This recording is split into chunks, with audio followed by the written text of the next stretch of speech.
Okay, I think we're good to go. How you guys doing? My name is Jibran Jessani. I'm currently an economics major. I am studying at ASU. This is my third year. Not a big Black Mirror guy, but I'm kind of picking it up as we've been taking this course, kind of watching a few episodes here and there. Overall, thought it was very eye-opening. The episode I watched, I personally was able to watch the episode called NoseDive. Very common episode. I've seen a lot of people have watched themselves. But yeah, let's dig in. The technology, the thing that I decided to go into was technology determinism, and that's what I'm going to dive into. So let's look into it. So, what exactly is technological determinism? Let's define our lens. Technological determinism is a theory that a society's technology is the primary independent force that determines its social structure and cultural values. It's not a neutral tool, but it is an active driver of change. The theorist that we've studied is Marshall McLuhan, I want to say is how you pronounce his name. He mentions, quite frankly, the medium is the message. In essence, he's arguing that the characteristics of a technology itself, its medium, are more socially impactful than any specific, than any specific content that it can actually deliver. So, specifically in this episode that I was able to watch, we won't just be looking at how people use a rating app, we'll be looking at analyzing how the existence of this app um, was like this persuasive medium which determines like a new set of social rules in their society. Um, in their world, in this society, everything's kind of based on this app, and everything on this app determines if you can get into certain places, if you can ride certain rental cars, if you can do certain things. So the technology isn't just in the society, it has become the mold that shapes their society, which is problematic, and we'll dive deeper into it.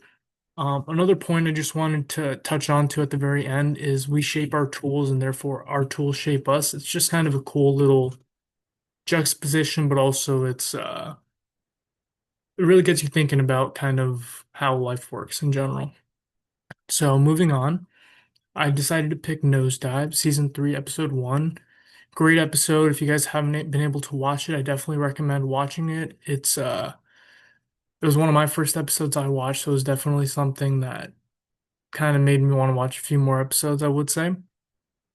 So let's get into the summary. So this society is kind of based off a rating system, which governs every interaction that you do with somebody, you get rated upon it. So there's a technology in your contact lens, I believe, that any interaction that you have with someone on your phone that you can just go up or down, basically saying, yes, good interaction, no, bad interaction. And your average score becomes your like social credit and it's visible to everybody. And that determines your housing, your travel, and your social status in a norm. It's not really about becoming popular, it's like a gamified economy of social capital.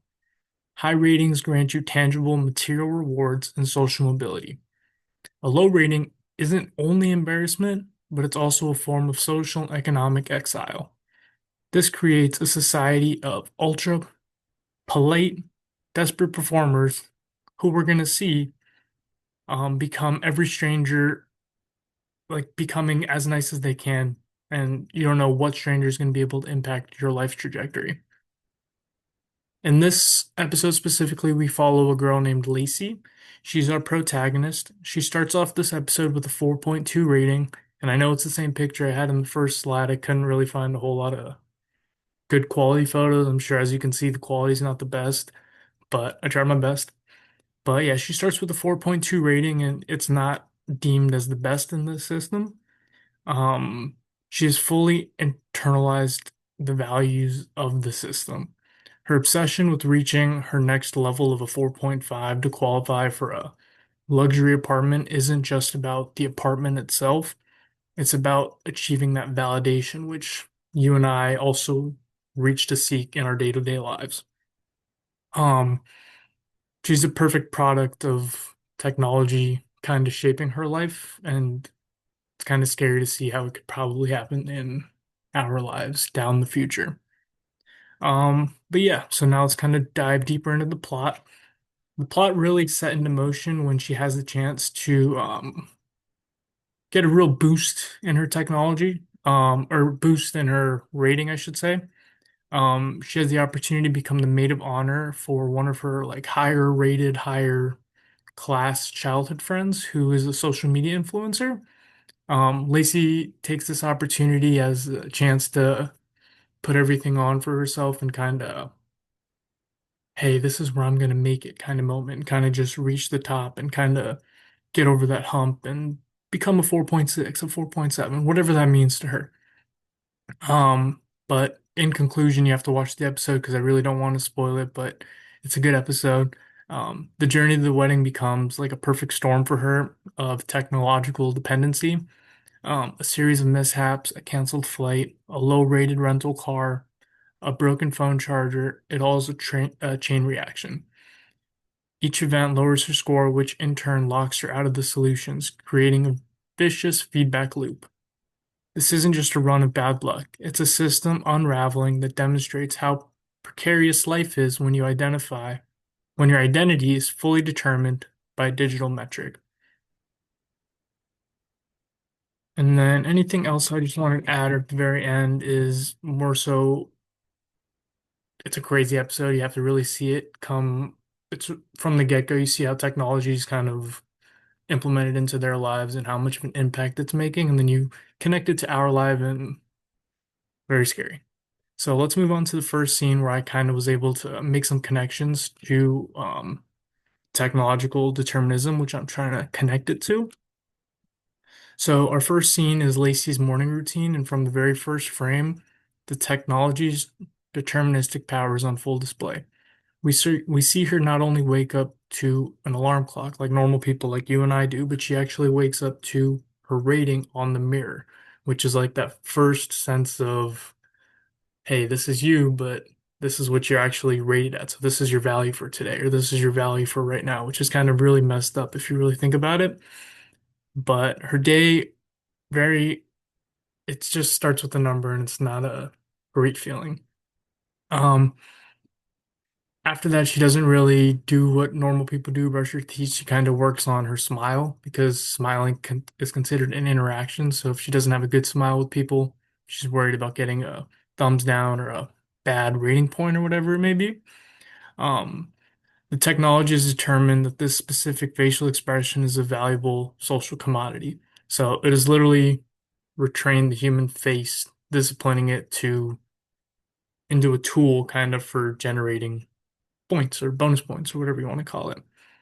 Um, so a little bit after that, she has an interaction with a barista, which is the picture at the bottom, or yeah, barista at the bottom. And this isn't a genuine human connection whatsoever because, like I mentioned before, there's that technology in your eye.